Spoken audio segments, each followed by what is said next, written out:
Good morning, students. This is Kalpana, Assistant Professor, Department of Commerce, Government College, Faridabad. तो आज हम फिर से आए हैं एक न्यू वीडियो लेकर हमारा सब्जेक्ट मनी और बैंकिंग से। तो हमने लास्ट वीडियो में कंप्लीट किया था अपना क्वांटिटी थ्योरी ऑफ मनी।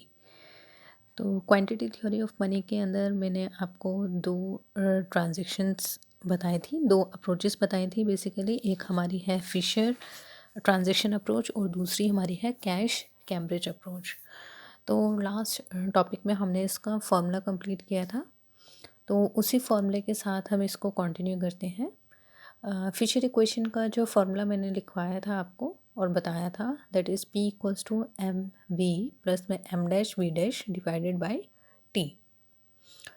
तो m से हमारा होता है सप्लाई ऑफ मनी, v से हमारा होता है वेलोसिटी, m डैश हमारा होता है बैंक डिपॉजिट, v डैश होता है बैंक डिपॉजिट्स की velocity and divided by the t मतलब होता है ट्रांजैक्शन। ये फार्मूला मैंने आपको पीछे जो हमने वीडियो कंप्लीट किया था उसके अंदर बताया है। फर्दर इसमें है point to be noted. Point to be noted के अंदर हम फिशर इक्वेशन के अंदर क्या बात करते हैं कि बेसिकली जब भी हमारी मनी की सप्लाई बढ़ती चली जाती है, डबल होती चली जाती है, तो उसके साथ साथ हमारा प्राइस लेवल भी डबल होता चला जाता है।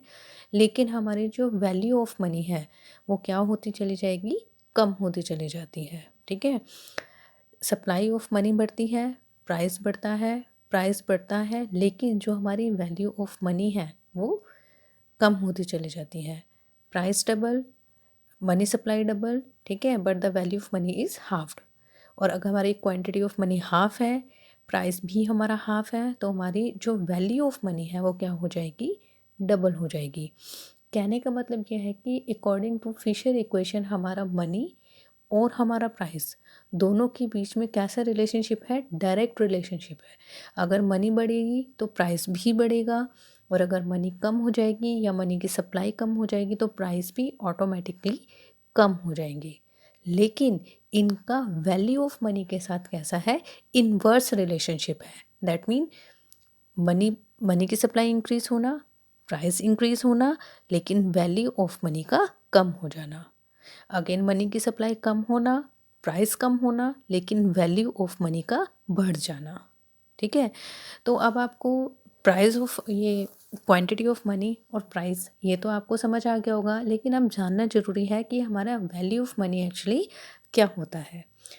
तो देखिए, मैंने यहाँ पर फ्रंट स्क्रीन पर आप देख सकते हैं, the value of money is the purchasing power of the individual when the price of the good rises, the purchasing power of the individual become low, and so with the rise in price a person will buy less good than before. Simple सा मतलब है कि हमारा value of money क्या है। Value of money है एक इंसान की खरीदने की क्षमता, उसकी परचेसिंग पावर।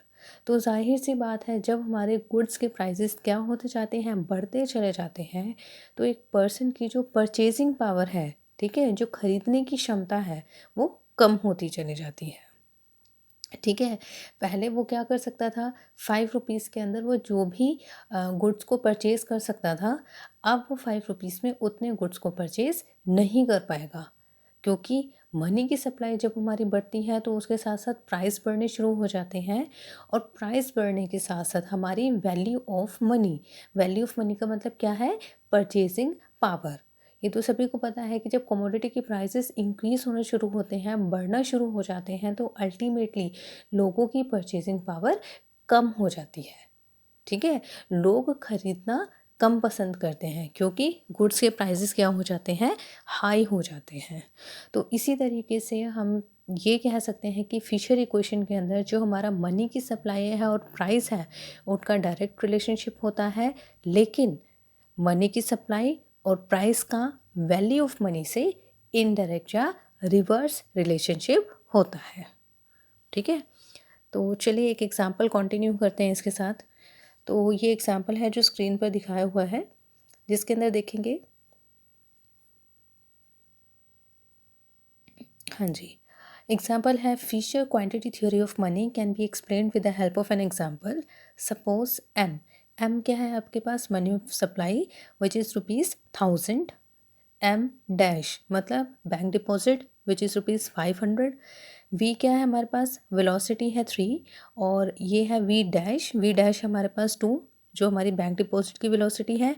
टी का मतलब क्या है हमारा, ट्रांजेक्शन्स, मतलब टोटल ट्रांजेक्शन्स, ठीक है। तो कितना है वो, 4000 गुड्स। तो अब देखिए हम जब पी अपना फॉर्मूला लेते हैं फिशर इक्वेशन का, वो क्या है, m v equals to m dash we dash divided by में टी।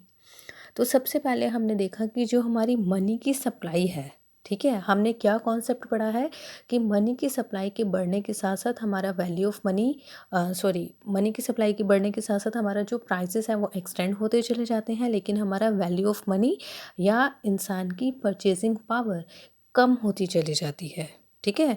तो इस एग्जांपल के अंदर आप देख सकते हैं कि जो हमने मनी लिया है, सप्लाई ऑफ मनी लिया है, जो हमारा है एम, वो कितना है 1000, ठीक है, इनटू किया कितना 3 मतलब वेलोसिटी, प्लस एम डैश मतलब 500 इनटू वी डैश यहाँ पर डैश जो है वो इनविजिबल है थोड़ा, तो वी डैश कितना है हमारे पास 2 डिवाइडेड बाय टी मतलब क्या 4000 transaction.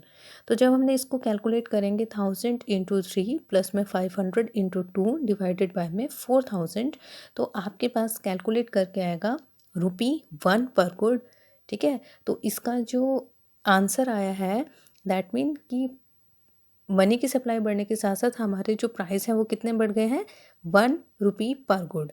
But value of money क्या हो जाती है, हाफ हो जाती है। वैल्यू ऑफ मनी का फॉर्मूला क्या होता है, पी का रेसिप्रोकल कर दीजिए 1/p, ठीक है। तो अब हमने वैल्यू ऑफ मनी कैसे निकालेंगे, 1 डिवाइडेड बाय 1 इक्वल्स टू 1। तो कहने का मतलब यह है यहाँ पर कि अगर हमारे पास वैल्यू ऑफ मनी इंक्रीज़ हो रही है तो हमारे प्राइजेस कितने हो रहे हैं, 1 हो रहे हैं, लेकिन हमारे प्राइस बढ़ने के साथ साथ हमारी जो वैल्यू ऑफ मनी है वो हाफ हो रही है, ठीक है। तो आप इसको अगर 1 डिवाइडेड बाय 1 कर देंगे या 1 डिवाइडेड बाय पी जो आपका फॉर्मूला है, तो 1 डिवाइडेड बाय 1 दैट इज़ 1, ठीक है। नेक्स्ट चलते हैं आगे। If the money of supply of money is double, पहले हमारी सप्लाई ऑफ मनी कितनी थी, देखिए 1000, अब हमारी सप्लाई ऑफ मनी कितनी आ गई है 2000, ठीक है।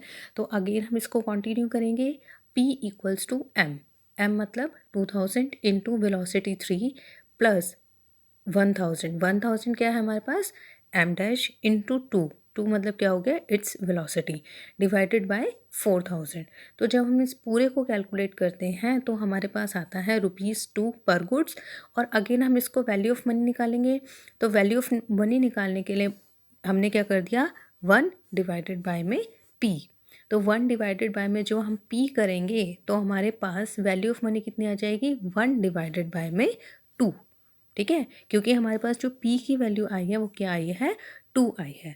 तो इसके अकॉर्डिंग आप देख सकते हैं कि अगर आपकी वैल्यू ऑफ मनी, ठीक है, क्या हो गई है, हाफ हो गई है, तो सिंपली देखेंगे कि जब आपकी सप्लाई ऑफ मनी कितनी थी 1000, तो आपके पास प्राइस कितने थे 1 और वैल्यू ऑफ मनी कितनी थी 1। जब आपकी मनी सप्लाई कितनी हो गई है 2000, ठीक है, तो आपके प्राइसेस भी क्या हो गए हैं, 2 हो गया। मतलब क्या कि वैल्यू सप्लाई ऑफ मनी के बढ़ने के साथ साथ आपके प्राइसेस भी क्या हो गए हैं, बढ़ गए हैं, ठीक है। पहले 1000 के साथ ₹1 बढ़ा, अब 2000 के साथ क्या हो गए, ₹2 बढ़ गए, लेकिन आपकी जो वैल्यू ऑफ मनी है वो क्या हो गई है, कम हो गई है। 1 का 1 हो गया था और 2 का कितना हो गया है, हाफ, क्योंकि हमारा वैल्यू ऑफ मनी का फॉर्मूला होता है 1 डिवाइडेड बाय में पी। नेक्स्ट देखिए थर्ड पॉइंट क्या कहलाता है, if the supply of money is halved. पहले में हमने एक नॉर्मल लिया कि भाई सप्लाई ऑफ मनी हमारी 1000 है, ठीक है, उसके अकॉर्डिंग हमने निकाला ₹1 पर गुड जो हमारा नॉर्मल था, और वैल्यू ऑफ मनी कितनी निकाली हमने, 1 निकाली। सेकंड में जब हम चले तो हमने क्या देखा कि जो हमारा मनी सप्लाई है वो कितना है 2000, उसके हिसाब से हमारा नॉर्मल कैलकुलेशन आया है, प्राइस का कितना ₹2 और वैल्यू ऑफ मनी 1/p होता है, तो हमने क्या कर दिया 1/2 कर दिया। इसके बाद जब हम थर्ड पॉइंट देखते हैं तो हमारा वैल्यू सप्लाई ऑफ मनी हमारी क्या हो गई है, हाफ हो गई है। तो अकॉर्डिंग टू दिस जब हमारी सप्लाई ऑफ मनी कम हो रही है तो अल्टीमेटली आपके प्राइसेस भी क्या हो जाने चाहिए, कम हो जाने चाहिए, और प्राइस कम होने के साथ साथ आपकी वैल्यू ऑफ मनी का मतलब क्या है, आपकी परचेजिंग पावर वो क्या हो जाएगी, बढ़ जाएगी, ठीक है। तो हम दोबारा से कैलकुलेट करते हैं, एम ले लिया अब हमने 500 इंटू 3 मतलब वेलोसिटी प्लस m डैश कितना है हमारे पास 250 इंटू 2, ठीक है, डिवाइडेड बाय 4000। जब हमने इस पूरे को कैलकुलेट किया तो हमारे पास आया है ₹0.5 पर गुड। मतलब क्या कि अगर आपका सप्लाई ऑफ मनी पहले से कम हो गया है, ठीक है, पहले 1000 तो हमने नॉर्मल लिया, पहले हमने उसको क्या करा 2000 के साथ उसके रुपीस बढ़ गए 2, ठीक है, और जब वो कम हो गया, सप्लाई ऑफ मनी कम हो गया कितना 500, तो अल्टीमेटली जो गुड्स के प्राइसेस हैं वो क्या हो जाएंगे, कम हो जाएंगे। तो हमारे पास आया है ये हाफ। अब हमारे को क्या निकालना है, वैल्यू ऑफ मनी निकालना है। तो वैल्यू ऑफ मनी निकालने के लिए आप क्या कर सकते हैं, 1 डिवाइडेड बाय में 1/2 यही आएगा, क्योंकि जो p है, p हमारा क्या आया है, हाफ आया है, तो 1 डिवाइडेड बाय में p की वैल्यू दैट इज़ 1/2, ठीक है। तब इसको मैथमेटिक्स के तरीके से आप अगर करते हैं तो 2 इंटू में क्या हो जाता है 1, तो हमारे पास जो वैल्यू ऑफ मनी आती है वो क्या हो जाती है 2 हो जाती है, ठीक है। तो आप देखिए ये जो 3 एग्जांपल्स मैंने आपके सामने यूज़ किए, जिसके अंदर जैसे जैसे हमारी मनी की सप्लाई 1000 है तो प्राइस हुआ 1, ठीक है। अगर हमारी सप्लाई ऑफ मनी 2000 है तो प्राइस हुआ 2, अगर हमारी सप्लाई ऑफ मनी 500 तो प्राइस हो गया हाफ। मतलब क्या है, इस एग्जाम्पल के ज़रिए हम आराम से देख सकते हैं कि जैसे जैसे जैसे हमारी मनी की सप्लाई बढ़ती जाती है हमारे प्राइस भी बढ़ते जाते हैं, लेकिन हमारी वैल्यू ऑफ मनी वो कम हो जाती है। वाइस वर्सा पे चलेंगे, अगर हमारा सप्लाई ऑफ मनी क्या हो जाएगा, कम हो जाएगा, तो प्राइस भी अल्टीमेटली क्या होते चले जाएंगे, कम होते चले जाएंगे, और कम होने के साथ साथ हमारी value of money that is purchasing power वो क्या होना शुरू हो जाएगी, बढ़ना शुरू हो जाएगी, ठीक है। तो ये आपका एग्जाम्पल था फिशर इक्वेशन का, जिसके अंदर मैंने आपको कौन सा फॉर्मूला एक्सप्लेन किया है, that is m we plus में m dash v dash divided by में t। तो आगे चलते हैं, ये एक डायग्राम है जिस डायग्राम के थ्रू हम मतलब जो मैंने आपको सप्लाई ऑफ मनी के बारे में बताया, प्राइस के बारे में बताया, ठीक है, और फर्दर हमने वैल्यू ऑफ मनी को डिस्कस किया है with the help of example, उसको हम ग्राफिकल तरीके से प्रेजेंट करेंगे। सबसे पहले आप इसके अंदर देख सकते हो ए और बी दो पार्ट हैं यहाँ पर, तो हम ए पार्ट पर चलते हैं, ठीक है, जहाँ पर आप देखेंगे कि यहाँ पर दो एक्सिस बने हुए हैं, एक पर आपको मनी सप्लाई गिवन है और दूसरे में आपको प्राइस लेवल गिवन है, ठीक है। तो हम स्टार्ट करते हैं कि जब हमारी मनी की सप्लाई ओ एम से लेकर ओ एम 1 पर जाती है, जब हमारी मनी की सप्लाई ओ एम से लेकर ओ एम 1 पर जाती है तो ऑटोमेटिकली हमारे प्राइजेस क्या हो जाते हैं, इंक्रीज़ हो जाते हैं। प्राइस इंक्रीज़ कहाँ से कहाँ तक होंगे, देखेंगे लेफ्ट हैंड साइड पे आपके प्राइस इंक्रीज़ हो रहे हैं ओ पी से लेकर ओ पी 1 तक, ठीक है। इसी तरीके से अगर आपके प्राइजेस डाउन होते हैं, जैसे ओ एम से लेकर ओ एम 2 पर जाते हैं, तो अल्टीमेटली हमारे जो प्राइस हैं वो क्या हो जाते हैं, डाउन, ओ पी से लेकर ओ पी 2 पर, ठीक है। यही कॉन्सेप्ट हम आपको बता रहे हैं कि हमेशा फिशर इक्वेशन के अकॉर्डिंग हमारी मनी की सप्लाई जैसे जैसे बढ़ती है तो प्राइस भी बढ़ जाते हैं, और मनी की सप्लाई कम होती है तो प्राइस भी कम हो जाते हैं, ठीक है।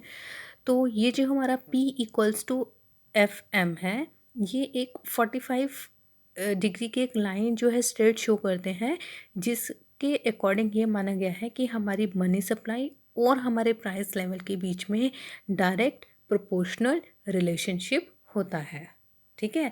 मतलब क्या, हमने पीछे वाला जो वीडियो किया था उसके अंदर भी यही चीज़ बताई गई थी कि हमेशा मनी और प्राइस साथ साथ चलते हैं, ठीक है। सप्लाई ऑफ मनी जितना होगी उतना ही वो प्राइस को इफ़ेक्ट करती है। अगर हमारी मनी की सप्लाई बढ़ेगी तो ऑब्वियसली लोगों में जो क्या कह सकते हैं, जो कमोडिटी के प्राइस हैं, जो गुड्स के प्राइस हैं, वो क्या होने शुरू हो जाएंगे, बढ़ना शुरू हो जाएंगे, ठीक है। तो नेक्स्ट हम पढ़ते हैं अपना बी पार्ट। बी पार्ट के अंदर देखिए अगेन आपको मनी की सप्लाई गिवन है और लेफ्ट हैंड साइड पर वैल्यू ऑफ मनी गिवन है। ऊपर आपको क्या गिवन था, मनी की सप्लाई, और दूसरा गिवन था आपको प्राइस लेवल, ठीक है। तो जब हम नीचे आते हैं बी पार्ट पर आते हैं, यहाँ पर भी दो एक्सिस गिवन है, एक पे आपको मनी की सप्लाई गिवन है और दूसरे पे आपको वैल्यू ऑफ मनी गिवन है।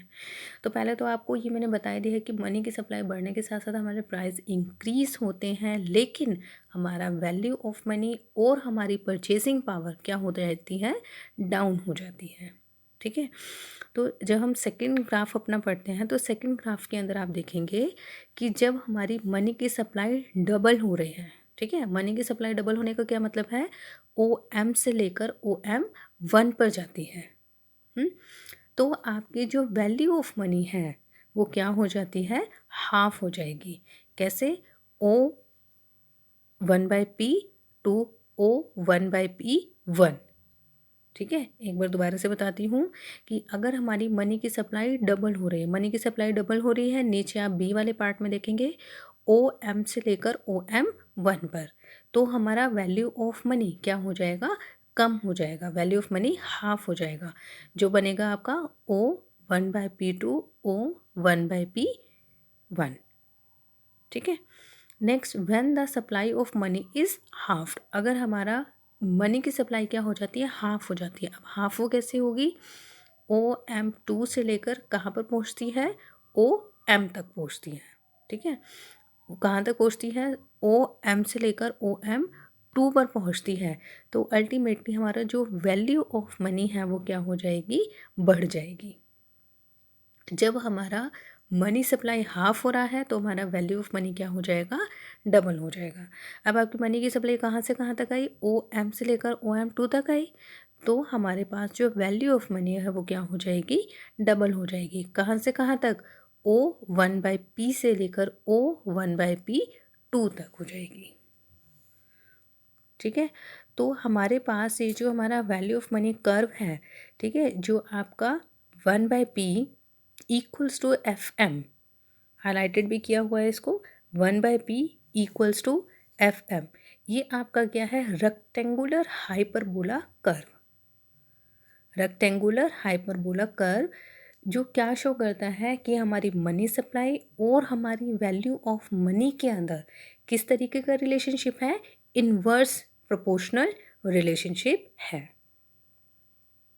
ठीक है, एक बार दोबारा से बता देती हूँ कि जो हम पहले वाला ग्राफ लेकर चलते हैं, एक ग्राफ लेकर चलते हैं, उसके अंदर हमारा मनी सप्लाई और हमारा प्राइस लेवल के अंदर कैसे रिलेशनशिप होता है, डायरेक्ट प्रोपोर्शनल रिलेशनशिप होता है, क्योंकि जिस तरीके से हमारी मनी की सप्लाई एक्सटेंड होती है उसी तरीके से हमारा प्राइस लेवल भी क्या होता है, एक्सटेंड होता है। ये दोनों के दोनों कैसे प्रोपोर्शन में चलते हैं, सेम प्रोपोर्शन में चलते हैं। ठीक है, लेकिन अगर हम बात करते हैं हमारा मनी सप्लाई के अंदर और वैल्यू ऑफ मनी के अंदर, तब इसके अंदर कैसा रिलेशनशिप पाया जाता है, इनवर्स। मनी सप्लाई और प्राइस लेवल का डायरेक्ट प्रोपोर्शनल रिलेशनशिप होता है और हमारा मनी सप्लाई और वैल्यू ऑफ मनी के अंदर इनवर्स प्रोपोर्शनल रिलेशनशिप होता है कि जब एक बढ़ता है, मनी सप्लाई बढ़ती चली जाती है, तो वैल्यू ऑफ मनी मतलब परचेसिंग पावर वो कम होती चली जाती है। ठीक है, और बाकी इसका जो एक्सप्लेनेशन है जो मैंने अभी आपको समझाया है वो प्रॉपर मैंने आपको इस स्लाइड के अंदर मेंशन कर दिया है। ठीक है, तो आपको सिर्फ ये चीज़ ध्यान रखनी है कि मनी सप्लाई और प्राइस लेवल के अंदर डायरेक्ट प्रोपोर्शनल रिलेशनशिप होता है, दोनों इकट्ठा बढ़ते हैं और एक साथ ही कम होते हैं। लेकिन मनी सप्लाई और वैल्यू ऑफ मनी को मैं बार बार बता रही हूँ, वैल्यू ऑफ मनी का मतलब हमारे पास परचेजिंग पावर, ये दोनों हमारे इन्वर्स प्रोपोर्शन के अंदर चलते हैं। मनी की सप्लाई अगर हमारी बढ़ती है तो वैल्यू ऑफ मनी हमारी डाउन हो जाएगी, और अगर मनी की सप्लाई हमारी कम हो रही है तो वैल्यू ऑफ मनी हमारी एक्सटेंड हो जाएगी, बढ़ जाएगी। ठीक है, तो ये फुल फ्लेज एक्सप्लेनेशन है, इससे आपको क्लियर हो जाएगा, बिल्कुल सब चीज़ें यहाँ पर मेंशन कर दी गई हैं। आई होप आपको ये टॉपिक अच्छे से समझ आ गया हो। ठीक है, फिर आएंगे नेक्स्ट वीडियो के साथ जिसके अंदर हम फर्दर कंटिन्यू करेंगे अपने कुछ कैश कैमरेज इक्वेशन और फर्दर जो रिमेनिंग पार्ट्स बचे हैं हमारे फिशर क्वांटिटी थ्योरी के। तब तक के लिए थैंक यू।